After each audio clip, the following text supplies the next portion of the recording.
창세기 29장 31절부터 35절까지 31절 읽습니다. 여호와께서 레아가 사랑받지 못함을 보시고 그의 태를 여셨으나 라헬은 자녀가 없었더라.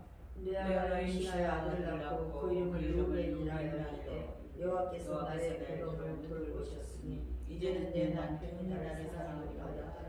그가 다시 임신하여 아들을 낳고 이르되 여호와께 내가 사랑받지 못함을 들으셨으므로 내가 이 아들도 주셨다 하고 그의 이름을 시몬이라 하였으며 그가 임신하여 아들을 낳고 내가 그에게 새 아들을 낳았으니 내 남편이 지금부터 나와 연합하려고 하고 그의 이름을 메리라 하였으며 함께 35절 그가 또 임신하여 아들을 낳고 이르되 내가 이제는 여호와를 찬송하리라 하고 이로 말미암아 그가 그의 이름을 유다라 하였고 그의 출산이 멈추었더라.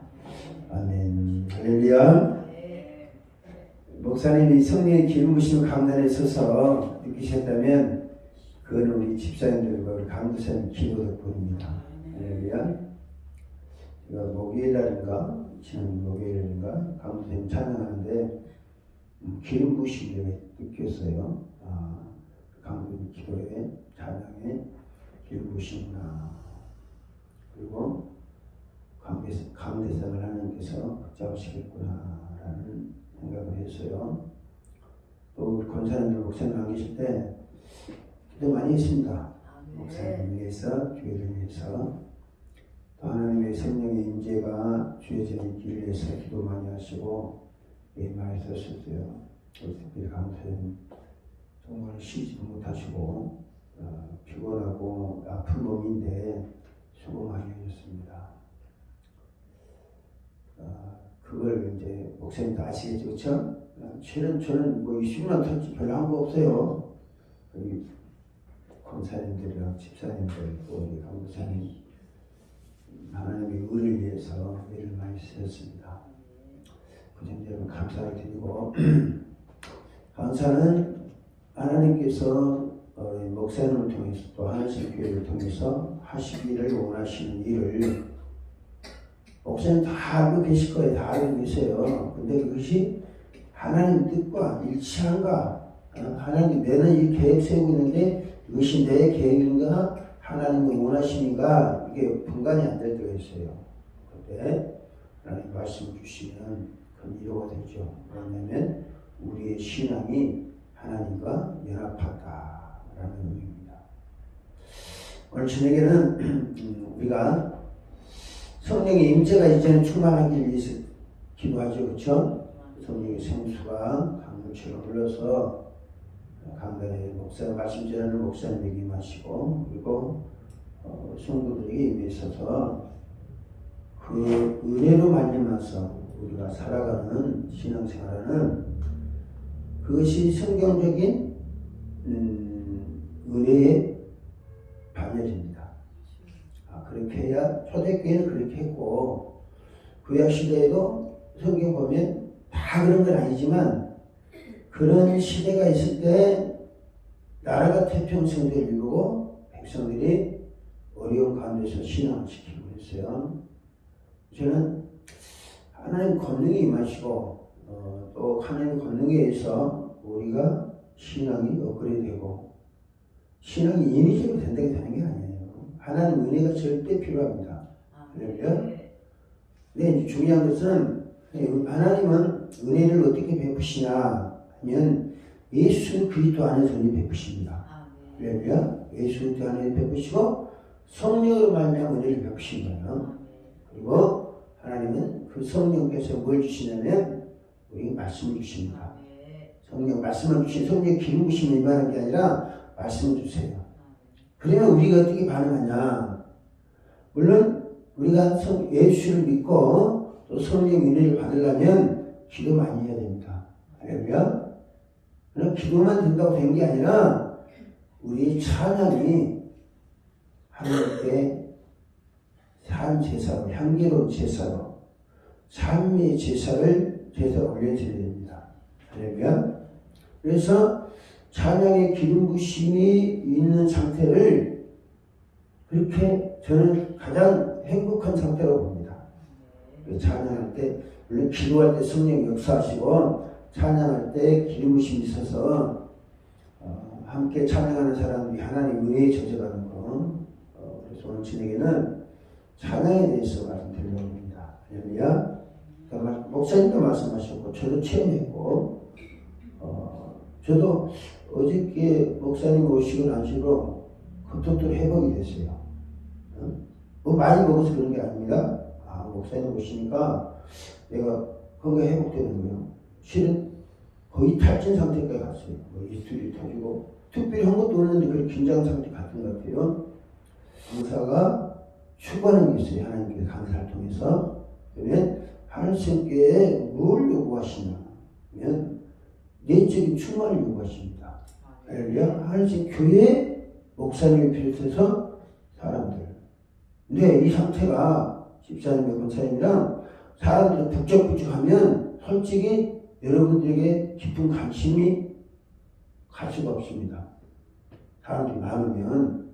근데 사람들이 적다 그런 건 아니지만 중요한 것은 하나님께서는 이번 집회를 통해서 하나님 교회를 섬기는 성도들이 은혜를 받아야 됐고, 할렐루야, 업그레이드 되었고, 그래서 앞으로 어떤 일을 하나님이 목사님한테 추진할지라도 같이 움직일 수 있는 그런 팀워크를 구성하기 하나님 원하세요. 현재까지는 제 취지대로 보다 여러분들이 더 뜨겁게 찬양하고 하나님 찬양하고 그 전에 목사님 계속 기도하셨으니까 그렇지만 교회가 확실히 하나님 은혜가 풍성합니다. 풍성하고 그러나 이 상태에 우리가 만족해서는 안 되죠. 그렇죠? 더 깊은 단계로 들어가야 되고 누구든지 와서 헤엄치면 하나님 은혜를 체험할 수 있도록 그런 역사가 있어야 됩니다. 그래서 오늘 저녁에는 찬양에 대해서 말씀드리려고 합니다. 우리가 그냥 막연하게 부르는 찬송보다는 하나님께 상달되는 찬양, 할렐루야. 하나님께 상달돼서 그 향로에 담겨서 보좌 앞에 올라가고 보좌 앞에 들려서 다시 하나님께서 천사를 통해서 보좌에 불을 담아다가 대단한 불을 담아 떠들면 하나님 기적이 나타나죠. 그러니까 찬양이 우리가 그냥 부르는 찬양이 아니라 부르는 찬송에서는 성령의 기름부심이 있을 수가 없어요. 하나님도 아시잖아요. 근데 우리가 드려지는 찬양할 때 성령의 기름부심이 옵니다. 그리고 찬양이 왜 중요하냐? 오늘 라헬이라는 여자가 나옵니다. 레아가 야곱의 첫째 부인이죠. 하나님은 아브라함과 이삭과 야곱에게 네 자식들을 땅에 틀것같이 많게 하겠다고 하셨어요. 그런데 자 보세요. 아브라함이 100세였는데 아들을 이삭을 낳았는데 그 다음에 이삭이 60세에 장가가지고 40세에 장가갔나요? 그래가지고 에서와 야곱 낳죠? 그리고 없어. 그리고 야곱도 40세에 도망가가지고 결혼식을 하긴 했는데 자기한테 속아가고 있잖아요. 자기한테 속아가고 했는데 하나님 거기서 생산을 씨를 번식시킵니다. 근데 누구를 통해서 번식시켜요? 남편의 사랑을 받지 못하는 사람을 통해서 번식시키는 거예요. 그러니까 레아하고 라헬은 같은 자매잖아요. 근데 경쟁을 통해서 얘들을 낳는 거예요. 자기를 원하면 자기 여종까지 붙여주면서까지 낳았어요. 그래서 12명을 낳은 거예요. 근데 그 중에서 12명 중에서 루벤, 시므온, 레위, 그 다음 유다가 있는데 12명 중에서 유다 지파에서 유다 지파가 가장 강력한 지파로 성장하죠. 갈렙도 유다 지파예요. 갈렙도 유다 지파고 또 여호사밧도 오늘 여호사밧도 유다 지파입니다. 유다 지파에서 하나님 놀라우신 기적을 체험하고 하나님의 복을 받는 사람이 많이 나와요. 그럼 유다라는 뜻이 무슨 뜻이죠? 오늘 마지막 절 말씀입니다. 여호와를 찬송하리로다. 그러면 이 라헬이 유다를 낳고 여호와를 찬송하리라 하는 의미가 무슨 의미예요? 자기가 자식을 낳아주면 남편이 자기를 사랑할 줄 아는 거예요. 그래 넷이나 낳았어요. 계속 남편의 사랑을 그렇게 갈망했던 거죠. 실은 여자로서 자존심 상하죠. 남편이 자기 동생을 사랑할 줄 알아요. 근데 자기는 애기를 낳아줬어도 사랑을 받지 못하는 거예요. 그러니까 레위 다음에 이제 유다가 출생했는데 유다 낳고는 남편의 사랑을 포기합니다. 무슨 말인지 아세요? 남편의 사랑을 포기해. 넷이나 낳아주는 남편이 애기는 낳아줘도 남편이 자기한테 마음 줘야 안 줘요. 남편의 마음이 여전히 라헬에게 있는 거예요. 어? 그러니까 속상하니까 이제 사람 이제 남편 의제를 포기하고 뭐예요? 여호와를 찬송합니다. 이 말은 기가 막힌 말입니다. 마음 아픈 말이에요. 여자로서는 남편의 사랑받지 못하니까 당신이 사랑받지 못하니까 이제는 남편 의지하지 않겠다. 나는 여호와를 찬송하겠다. 한 맺힌 말이에요 이게. 근데 하나님은 그 여인의 한 맺힌 고백을 통해서 유다를 통해서 이스라엘 지파를 만들죠. 그리고 이스라엘 나라를 만들고 이스라엘 나라가 분열됐을 때 북방은 이스라엘로 남방은 유다로 이렇게 됩니다. 그리고 유다 지파에 누가 왔습니까? 다윗이 출생했죠. 다윗의 계보에서 누가 나왔어요? 메시아신 예수 그리스도가 나왔다는 거죠. 그러면 그만큼 이 유다 지파가 굉장히 중요해요. 근데 유다 지파가 중요한 게 아니고 유다 지파가 갖는 이름의 의미가 뭐냐 이거예요. 여호와를 찬송하는 겁니다. 알려면 여호와를 찬송하는 게 이 레아라는 여자는 한 맺힌 마음에서 여호와를 찬송하려고 그랬습니다. 근데 그 신앙에 의해서 그러니까 라헬이 유다를 나누고 그때부터 하나님을 섬긴 거예요.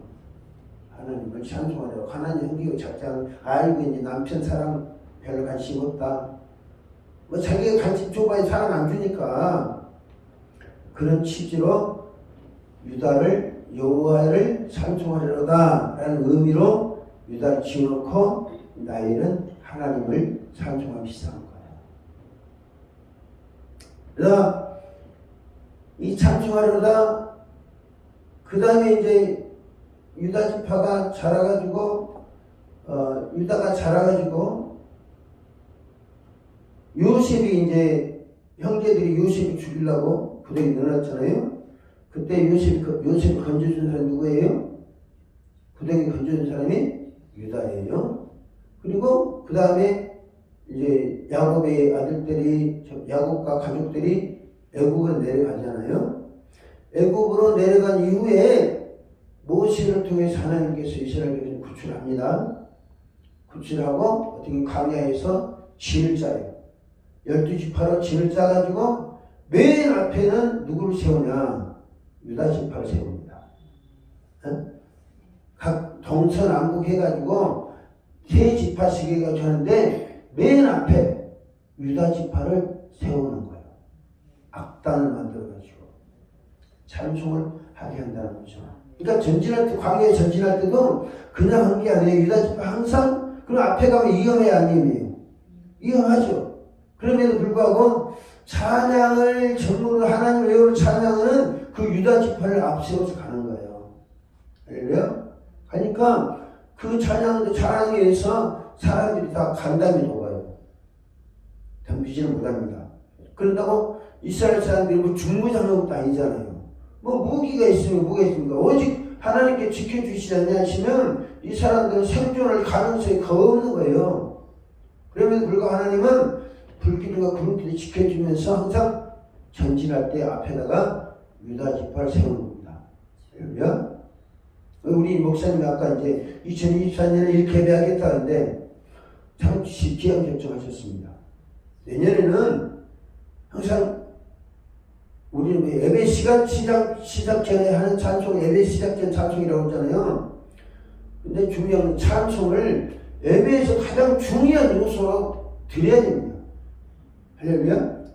예배 중에서 가장 중요한 요소를 드려야 돼요. 성경에 있는 찬송을 받으려고 이사야 43장 21절을 보면 이스라엘 찬송을 목적인 거예요.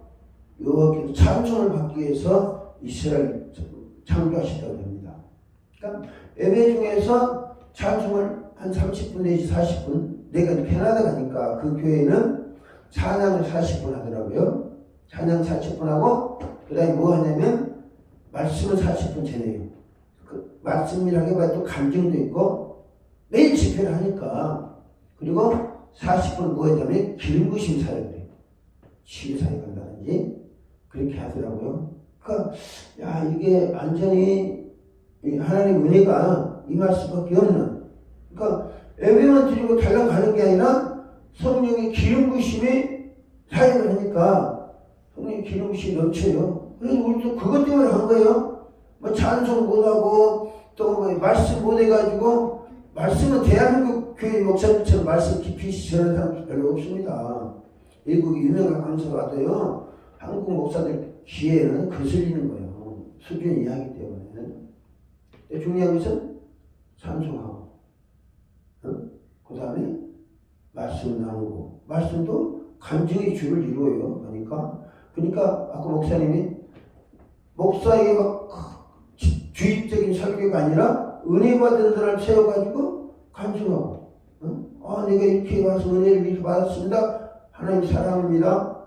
찬송하고 감정 이야기하고, 그 다음에 집중적으로, 물론 이제 거기는 은혜 받으러 간 사람들이 많잖아요. 외국에서 간 사람 많기 때문에 사역을 해주더라고. 그 교회 성도들이 쫙 줄 서가지고 은혜 받으러 온 사람들한테 일일이 다 사역을 해줘요. 기름부음 사역을 해준다고. 우리나라에서도 그렇게 사역하면 하나님 큰 영광을 받을 것이다. 물론 한국 사회에서 비판의 대상이 될 수도 있습니다. 근데 비판의 대상이 되는 게 중요한 게 아니에요. 하나님 은혜가 임하는 게 중요하고, 거룩하신 성령의 역사 체험하게 하는 게 중요하게 생각합니다. 중요한 것은 모세 시대의 성막을 중심으로 진을 치고 전진할 때도 항상 유다 지파가 앞서 나갔다. 할렐루야. 그리고 다윗이 왕이 되니까 이스라엘 뭐가 됐습니까? 왕족 국가가 됐잖아요. 다윗이 유다 지파의 다윗이 왕이 됐다는 거죠. 처음에는 베냐민 지파 사울이 왕이 됐습니다. 근데 모자라니까 치우고 유다 지파 다윗을 왕으로 세웠어요. 그리고 다윗이 오베데돔의 사건을 통해서 종의 집 영원히 복을 받게 하옵소서, 그 기도해가지고요 다윗 지파 계속 이스라엘 왕을 이렇게 이어나가는 거예요. 그러다가 솔로몬 이후에 여로보암과 르호보암이 분열이 되잖아요.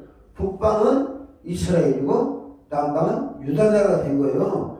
근데 북방은 이 10개 지파로 분열됐고 남방 유다는 2개 지파로 됐지만 2개 지파의 나라를 주변 국가들이 넘보지 못합니다.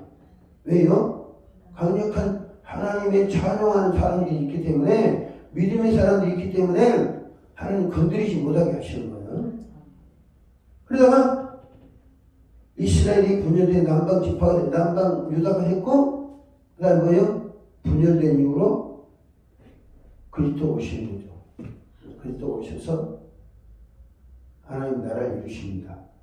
그만큼 이스라엘 민족 중에서 유다 지파가 중요한 거예요. 인류 역사, 이스라엘뿐만 아니라 인류 역사에 유다 지파는 유명합니다. 그리고 성경에 유명한 사람들 이름은 대부분 다 유다 지파 사람들이에요. 할렐루야? 유다의 후손들이라는 거죠. 그러면 유다가 막연하게 유다 지파가 아니라 여호와를 찬송하는 민족들에게, 족장들에게 하나님 크신 은혜를 베풀어 주셨다는 거죠. 할렐루야?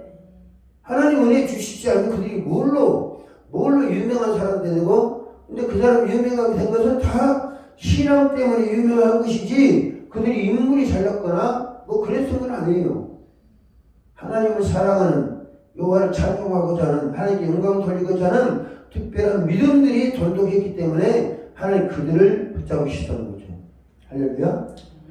유다의 이름 그리고 여호와를 찬송하는 사람들의 사람들 통해 지파를 통해서 하나님 계속 당신의 뜻을 이루어주셨습니다.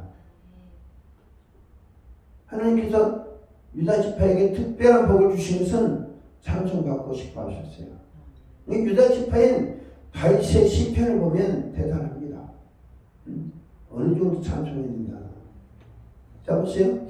유다 지파인 다윗이 소년일 때 사울에게 귀신이 들린 거예요. 이미 왜 그렇죠? 하나님 신이 떠나니까 악신이 그를 괴롭게 하는 거예요.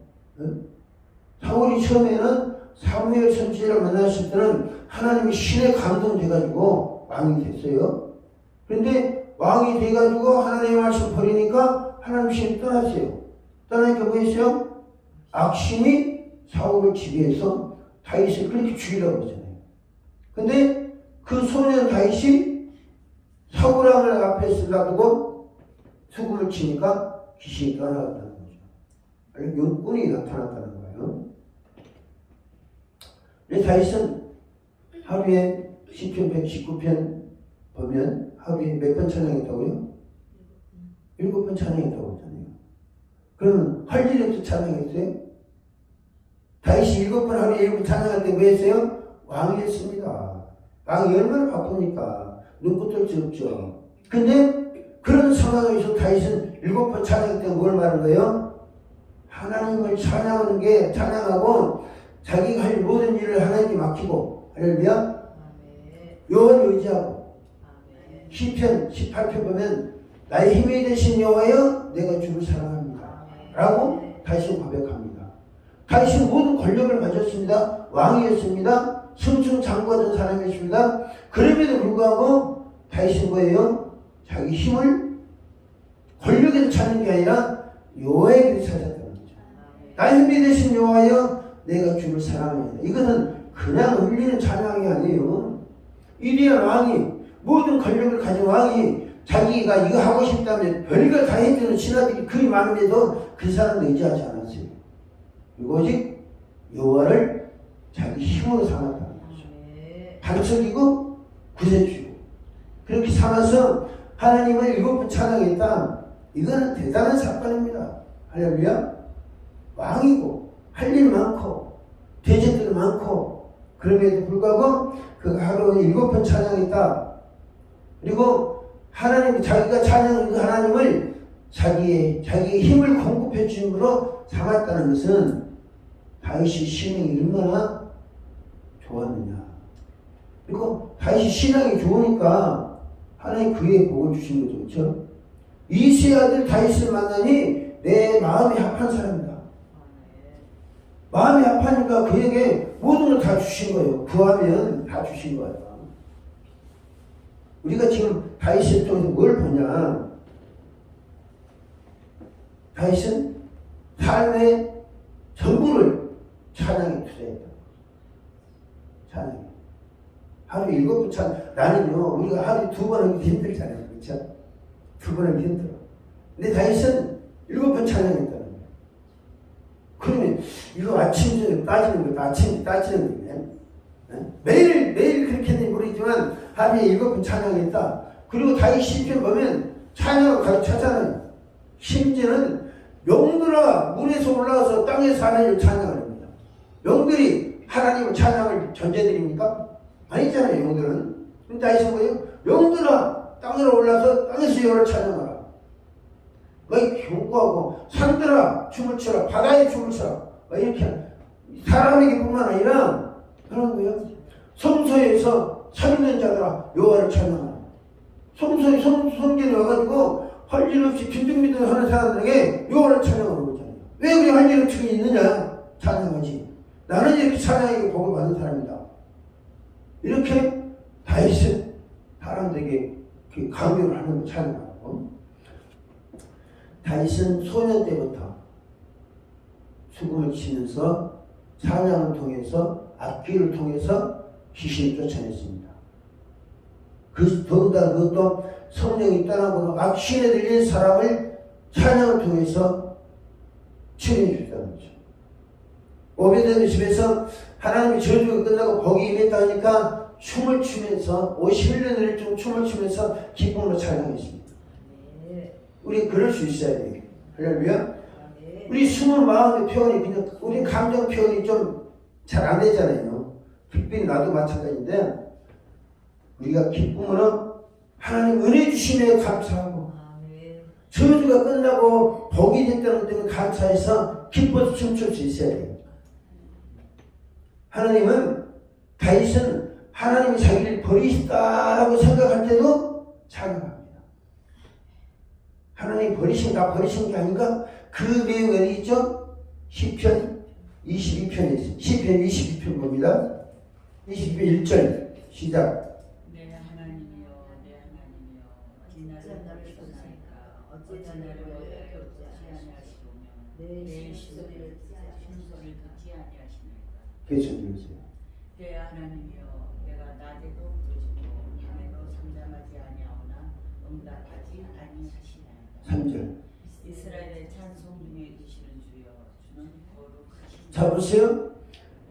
내 하나님이여 내 하나님이 어찌하여 나를 버리십니까? 엘리 나와 사봤더니 예수님 하시는 기도죠. 다윗도요 이렇게 하나님 자기를 버리시는 것 같은 안타까운 현실 속에 있었어요. 그랬잖아요. 다윗은 쫓아다니고 쫓겨다니고 많이 했으니까 그때는 하나님 나 혹시 버리시는 게 아닌가 고민한 거예요. 그리고 이제는 기도하 내 하나님이여 내가 낮에도 부르짖고 밤에도 잠잠하지 아니하오나 응답하지 아니하시나이까. 기도해도 응답이 없는 거예요. 할렐루야. 그런데 뭐 하니까? 찬송하니까 하나님이 찬송 중에 거하시는 하나님이 자기 응답하셨다는 거예요. 할렐루야. 우리가 기도 많이 해야 됩니다. 왜냐하면 기도는 여러분들의 기도는 이제 뭐 다고다고가 아니고요. 권사님 다고다고가 아니라니까. 이제 그 차원을 벗어나야 돼요. 영권에 실려서 우리가 교회 부흥을 위해서 영혼을 구원을 위해서 기도해야 될 단계입니다. 할렐루야. 그 일 하면 하나님이 복 주십니다. 할렐루야. 그 일을 하시면 이제는 우리 기도 제목 기도의 자세가 달라야 돼요. 그래서 강수생한테도 기도를 이제는 부르짖는 기도가 아니라 강하게 담대하게 방언으로 기도하십시오. 그리고 엄청나게 많은 성장을 가져왔어요. 여러분 보세요. 우리 강수생 친구가 있잖아요. 저 집사님은 딴 데 가서 기도의 맛을 못 느낍니다. 이제는 못 느껴요. 왜 그런지 아세요? 하늘성 교회에서 같이 기도하면서 성령이 감동 주시고 기도에 힘을 주시는 걸 체험했거든요. 한번 물어보세요. 나는 그걸 느낍니다. 저 집사님이 그전에 어떤지 모르지만 강력한 기도의 은혜를 체험했다. 할렐루야. 기도의 은혜를 체험했어요. 방언 기도가 엄청 세서요. 일반 방언 기도가 아닙니다.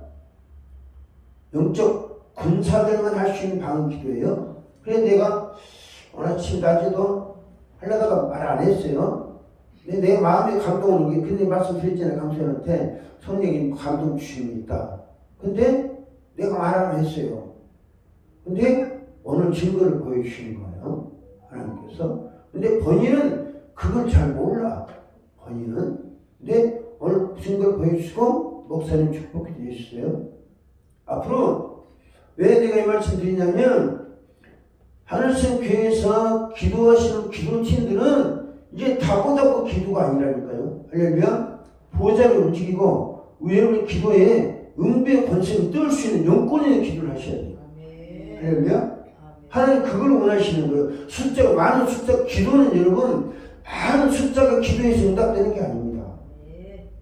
엘리야가 많은 숫자 가지고 갈멜산에 응답받았으니까 그거 아니에요. 기도는 한 사람의 기도라도 첫날 얘기했지만 성 무너지는 틈을 가로막고 이제 하나님이 진노를 쏟을 그런 상황에서도 하나님 참아주세요. 내가 책임지겠습니다. 할 수 있는 그런 기도 자세가 필요하다는 거죠. 할렐루야. 그러면 잡으세요. 다윗은 하나님께 버림받은 것 아닌가? 한지 낮에도 부르짖고 밤에도 부르짖고 응답이 없었는데 찬송을 하니까 찬송 중에 하나님이 임하셨다는 거죠. 찬송이란 이 귀대한 겁니다. 할렐루야. 그렇기 때문에 여러분이 예배 찬송할 때 예배 준비 찬송이 아닙니다. 할렐루야. 방송 마시겠어요? 준비 찬송이 아니라 예배에서 가장 중요한 요소를 드리는, 목사님이 말씀 선포하는 거고 가장 중요한 요소를 드리는 향기로운 삶의 제사를 드린다는 마음으로 예배를 해야 돼요. 할렐루야. 그래야 목사님이 말씀을 전할 때 성령의 기름 부심에 의해서 말씀을 전해주는 겁니다. 이스라엘의 찬송 중에 거하시는 주여, 주는 거룩하십니다. 할렐루야. 우리의 찬송 중에 주님이 거하신다는 거예요. 믿습니까? 이 다윗의 고백이고 수없는 사람들이 그 은혜를 체험했습니다. 찬송에 거하신 주님. 다윗이 여러분 권세 있는 삶을 산 것은 성령의 기름이기 때문에 그런 거예요. 다윗은 수없이 많은 기름을 체험했습니다. 시편 보면 신사랑 기름 부음, 보배로운 기름 부음, 머리 상을 베풀어진 기름 부음, 대에서까지 기름 부음의 이야기를 해요. 상황에 따라서 많은 기름 부음을 허락하셨다는 거죠. 근데 그 기름 부심 때문에 찬송할 때 부어졌어요. 할렐루야. 앞으로 이제 목사님이 개방적인 예배를 드린다. 모든 사람들이 예배의 주인공이 되는 거예요. 우리 목사님 계실 때 그 말씀 드리면 모르지만 예배는 버는 게 아니라 드리는 거다. 올리는 거다. 각자가 예배를 드리는 거예요. 구경하는 게 아닙니다. 헌금 내고 하는 그게 예배가 아니라는 거예요. 이제 우리 목사님이 그런 예배를 드리겠다는 거죠. 할렐루야. 하나님께 그걸 원하시고 저도 적극적으로 추천합니다. 다윗은 그래서 이런 은혜를 체험한 다윗은 그 은혜를 지속하고 더 풍성하게 하기 위해서 하루 7번 찬양했다는 거죠. 다른 게 있겠어요? 시간 내가지고 그 찬양하겠어요? 왜? 내가 힘쓰고 애쓰는 것보다 그건 하나님께 맡겨놓고 그건 신하들에 맡겨놓고 자기는 하나님을 찬양하면서 성령의 기름을 받아가지고 또 새로운 전략이래, 새로운 정책을 구상해가지고 통치를 한 거 아닙니까? 할렐루야. 그래서 다윗은 하루에 7번 찬양한 거예요. 찬양의 가운데 기름이 있기 때문에. 그래서 다윗은 시편 140편 이후를 보면 호흡이 있는 자마다 가요로 찬양을 합니다. 성소에서 서 있는 자들아, 성전까지 나와가지고 빈둥빈둥 허기 있는 사람들에게 여호와를 찬송하라. 다른 이렇게 찬송에 은혜 받은 사람이다. 이렇게 복 받은 사람 너희도 찬송해라. 그렇게 권하는 게 시편이에요. 할렐루야. 여러분, 성령께 강력한 우리 이제 하나님 교회에서 제가 바라는 거래요. 하나님이 바라시는 거죠. 제가 바라는 게 아니라 이 시대를 깨어가는 교회가 되기를 원하십니다. 할렐루야. 그래서 우리가 계속 60일 동안 하늘신 교회와 목사님을 위해 축복하고 기도하고 성도들 위해 축복하고 기도하는 그거예요. 하나님이 이 시대를 완전히 업그레이드 시켜서 시대를 이끌어 가시는 목사님 되게 돼요. 여러분, 다윗만 그랬던 게 아닙니다. 다윗만 그랬던 게 아니고 이제 목사님이 요엘서 3장 18절 말씀 가지고 한신 교회로 지으셨다고 그랬어요. 요엘서 3장은 뭐예요? 여호사가 골짜기로 올라와라. 내가 그리 내려가겠다. 그 사건이 엘리사와 여호사밧이 해서 한 그 사건이거든요. 이 여호사밧이 무슨 지파예요? 남방 유다의 여호사밧은 유다 지파예요. 왕이니까. 근데 그 유다 지파의 여호사밧의 요청에 의해서 엘리사가 수금을 탑니다. 갑자기 개천을 많이 파랑해 놓고 그 감동을 받기 전에 수금을 타요. 그러면 이 단순히 수금만 타겠습니까? 아니면 같이 전쟁터나 군인들로 찬송을 하라 했겠어요? 성경에는 수금 탈 때 엘리사가 감동을 받았다고 그랬어요. 그러면 수금만 혼자 탔을까요? 아니면 사람들이 찬양했을까요? 찬양했다는 내용은 없어요. 그런 전체적인 배경을 보고 성령이 감동하신 역사를 보면 사람이 찬양했다는 거죠. 찬송 중에 하나님께서 지혜종에게 엘리사에게 영감 주셔가지고 말씀 주시고 개천에 걸작에 개천을 많이 팔아 그 말씀하시고죠. 이 말씀 무슨 말씀이냐면 그런 절박한 전쟁터에 지금 전쟁터에가 물을 공급받기 위해서 찬양했다는 거예요. 알렐루야. 성령의 감동을 받기 위해서 엘리사는 성령의 감동을 받아야 되고 하나님의 말씀을 받아야 되고 그것을 위해서 뭐 했어요? 수금을 타면서 찬양했다. 그래서 여러분이 찬양 인도를 이제 집사님들 뭐 해야 되겠죠, 그렇죠? 해야 될 때 그걸 주지시키세요. 할렐루야. 단순히 찬양이 아니라 성령의 기름 부심이 필요해서 목사님의 영감이 풍부하게 해서 예배 시간 전에 가장 소중한 정성을 다해서 찬송을 드려야 돼요. 할렐루야. 그래야 엘리사에게 물이 없어서 군대가 지금 패망하게 생겼는데 그런 상황에서 엘리사에게 감동하셔서 무슨 말씀을 주면 그대로 시행해서 하나님 기적을 체험할 수 있도록 한 게 뭐예요? 찬양이라는 거예요. 할렐루야. 뿐만 아니라 성전 문지방에 안진뱅이 얘가 했잖아요. 안진뱅이도 걷고 뛰면서 일어나고 성전에 가는 뭐 했다고 그랬어요? 참여했다는 거죠. 하나님 그 안진뱅이 그냥 은혜 베푸신 게 아닙니다.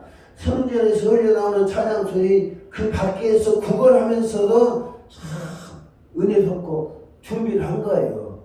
흥얼거리면서라도 큰 소리를 못했지만 흥얼거리는 찬송하는 그 심령을 보시고 하나님께서 그를 치유하신 거예요. 할렐루야. 모든 기적의 사건에는 하나님께 찬송하는 찬송이 있었습니다. 여러분 잘 아시다시피 사도행전 중에 바울과 신라가 감옥에 갇혔죠. 그때 뭐에 밤중쯤 뭐 한다고 했어요? 기도하고 찬양에 하나님 천사들이 나타나 기적을 행하신 거예요. 우리의 찬송이 그만큼 위대한 거예요. 할렐루야. 하나님께서 은혜의 창구로 기도와 찬송을 만들어 주신 거예요. 우리는 기쁨으로 하나님 찬양하고 감사 찬양하고 하나님 그 찬송 중에 임하시면서 당신의 백성이 은혜 주신 거예요. 할렐루야. 이 말씀을 왜 중요하게 내드리냐면 우리는 보통 보면 일반 교회에서는요 예배 시간 준비 찬송합시다 그러는 거예요. 찬송을 하나님께 드린 것이지 예배를 준비하기 위한 하나의 요식 행위가 아니라는 거예요. 할렐루야. 그렇죠 목사님? 찬송 중에 임하시고 기도해도 응답이 없는 버림당한 것 아닌가라는 그런 안타까운 상태에 있던 다윗이 찬송하니까 찬송 중에 거하시는 주님을 체험했어요. 그러면 예배가 뭐예요? 예배 목적이 뭐예요? 설교만 달라붙고 헌금하고 내 가는 거예요? 네? 그거 아니잖아요. 성령의 감동을 받고 예배 모든 참 성령의 감동을 받고 또 목사님이 성령의 감동에 의해서 말씀을 전하고 그걸 위해서 우리가 힘써 찬송해야 된다는 거죠. 계시록 8장 보면 하나님께서는 우리의 찬송을 금향로의 향으로 담아내고 있어요. 할렐루야. 찬송과 기도와 함께 향을 담아서 보좌 앞으로 올라간다. 그리고 보좌 앞에 제단에서 불을 담아다가 땅이 쏟으면 기적이 된다. 응답이 된다는 거죠. 그러니까 우리의 찬송은 여러분 우리가 드리는 찬송을 그냥 노래 부르는 게 아니라 하나님을 찬양하고 은혜에 감사하고 찬양하고 은혜 주실 것을 감사하며 찬양할 때 하나님께서 은혜 베푸시는 거예요. 할렐루야. 그러면 여러분 우리가 찬양을 어떤 마음으로 하냐? 하나님께서 우리 찬양을 향기로운 향이 돼가지고 그 향을 금향로에 담아간다. 할렐루야. 그 마음으로 우리가 기쁨으로 찬양해야 돼요. 감사하고 찬양하고 정성을 다해 찬양하고 하나님이 받으신 우리 받으신 것은 실제로 받은 게 찬양입니다. 할렐루야. 찬양 받으시고 기뻐하시고 이스라엘을 이사야 43장 21절에 이스라엘을 창조하신 이유가 찬송을 받기 위한 것이니까요. 사도 바울은 우리를 구원해 주신 것은 예수 그리스도를 하나님 삶있게 하려고 구원해 주시다고 그랬어요. 할렐루야. 하나님이 우리를 구원해 주시고 받는 대가가 뭐예요? 네? 하나님 우리를 구원해 주시고 받는 대가가 뭐냐고? 찬양이라는 것이요. 하나님 감사합니다. 은혜 주셔서 감사합니다. 복 주셔서 감사합니다. 하나님 받으시는 건 찬양뿐이에요. 그러니까 건성이 아니라 진심으로 드리는 찬양 속에 하나님 임하시는 거예요. 자, 찬송 중에 거하시는 하나님은 우리가 마음속에 찬양하면 하나님 어디 들어가시겠어요? 우리 마음으로 오시는 거예요. 할렐루야. 쉽지 않아도 찬송 중에 거하시는 우리가 찬양을 올릴 때 하나님 영으로 우리 찬양의 줄을 타고 우리 심령에 오셔서 우리 은혜를 주신다는 거죠. 할렐루야. 그리고 우리가 기쁨으로 찬양을 드려야 될 필요가 있는 거예요. 드릴 때는 금영로에 담겨진 향이 되도록 정성을 다해 드려야 되고, 할렐루야. 찬송에 거하시는 주님의 이걸 뭐라고 그러죠? 성령의 임재라고 그래요. 하나님 임재라고 부릅니다.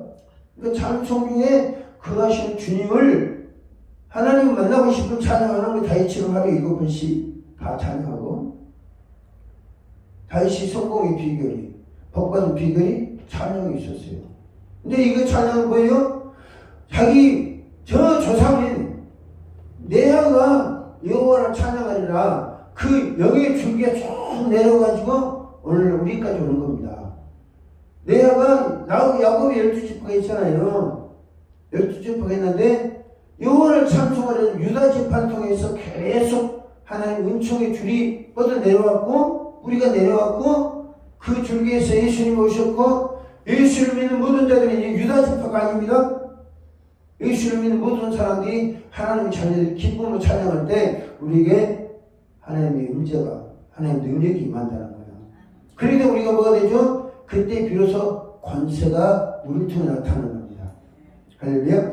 영적인 권세가 이제 회복되는 거예요. 왜? 하나님 우리를 사람을 창조하는 근본 목적이 이루어지잖아요. 뭘 통해서요? 우리 찬양을 통해서 하나님을 창조하신 목적이 이루어지는 거예요. 이사야 43장 봅니다. 이사야 43장 21절 말씀 시작.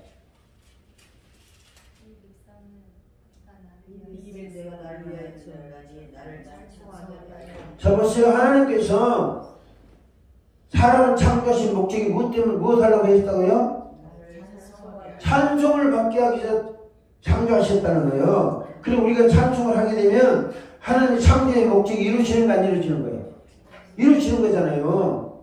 그러니까 당신의 이 사람을 창조하시는 목적이 다른 인간을 통해서는 다 상실해 버렸는데 여호와를 찬송하는 자를 통해서는 뭐예요? 하나님의 창조의 목적이 이루어지는 거예요. 할렐루야. 그 다음에 20절 보겠습니다. 19절부터 18절부터 너희는 이전 일을 기억하지 말며 옛전 일을 생각하지 말라. 이건 무슨 말이에요? 과거에 실패하고 낙마하고 좌절했던 그걸 기억하지 말라는 거예요. 그러면서 19절에 바로 내가 새 일을 행하리니 이제 나타날 것이라. 내가 그것을 알지 못하겠느냐? 반드시 내가 광야의 길을 사막의 강을 내리니 장차 들지는 곧 순양이나 다져도 나를 존경할 것은 내가 광야의 물을 사막의 강을 내어 내 백성 내가 택한 자들 마시게 할 것입니다. 이 택한 자들 마시게 하는 은총이 언제 주어진다고요? 우리를 창조하신 하나님의 목적이 이루어질 때 뭐예요? 광야의 길을 내고 사막의 강을 내서 우리를 마시게 한다는 거예요. 다시 말해서 그러니까 이사야 43장의 말씀이 목적이 뭐예요? 하나님이 당신의 사람을 창조하신 목적은 찬송을 통해서 찬송을 받기 위해서 그랬다고 그랬잖아요. 근데 그 찬송을 통해서 당신의 목적이 이루어지면 뭘 하시겠다는 거예요? 19절, 29절 이게 약속의 말씀이에요. 다시 봅니다. 20절 뭐라고 그랬어요? 19절부터 봅니다. 보라 내가 새 일을 행하리니 이제 나타낼 것이라. 너희가 그것을 알지 못하겠느냐? 반드시 내가 광야의 길을 사막에 강을 내리니 장차 들짐승 곧 순양이와 타조도 나를 존경할 것은 내가 광야의 물을 사막의 강들을 내어 내 백성 내가 택한 자들에게 마시게 할 것입니다. 여러분, 우리가 계속 성령의 충만한 기름 부심을 사모하잖아요. 그쵸? 그리고 성령의 생수가 생수의 성령이 강물처럼 할 수 있게 흐르기를 원합니다. 기도하잖아요. 그러면 우리가 뭐 해야 되겠어요? 하나님이 창조하신 목적, 예수 안에서 구원해 주신 목적을 계속 찬송하는 거예요. 그 찬송하는 자들에게 광야에 길을 내고 사막에서 강을 만들어가지고 우리가 먹여주시겠다는 거예요. 할렐루야. 그만큼 찬송은 중요합니다. 혼자를 하든 어쨌든 간에 나 이 성전에서 계속 찬송이 하루에 7번이나 됐으면 좋겠어요. 하루에. 우리가 찬송할 때 어떤 마음으로 찬송하느냐 중요합니다. 할렐루야. 여러분 찬송할 때 이스라엘의 찬송 중에 그것이 주님. 나를 창조하시고 나를 구속하신 것은 딴 거 없어요. 우리로 하여금 찬송을 받기 위해서 그러신 거예요. 하늘나라가 뭐만 합니까? 하늘나라가 뭐만 해요? 전도하고 뭐 합니까? 하늘나라 보좌 앞에 밤낮 찬송만 하는 거예요. 늘 새벽으로 찬송하는 거예요. 그러니까 미리 하늘나라에 가셔도 그러고 보좌 앞에서 밤낮 찬송을 하는데 이 땅에서 예언연속을 하는 거예요. 예언연속 실제로 그래 하는 거예요. 우리가 복받기를 원하면 다윗이 그랬듯이 다윗은 정치나 이런 문제는 놔두고 신하들이 하는 거 놔두고 자기가 하는 거예요. 하루 7번 찬송하는 거예요. 그래서 성령의 기름을 받습니다. 성령의 찬송을 하니까 성령의 기름을 받고 늘 새로운 정치적 구상을 주시는 거예요. 그러니까 신하들이 우리 왕은 밤낮 찬송만 하는데 어떻게 저렇게 오냐. 근데 뭐예요? 시편에 보면 간증이 다 나오잖아요. 찬송할 때 이런 은혜를 주셨다. 그래서 용들아 산들아 바다야 다 찬양하라. 호흡이 있는 자마다 다 찬양하라. 그러면 사람은 호흡이 있습니까? 사람은 호흡이 있어요?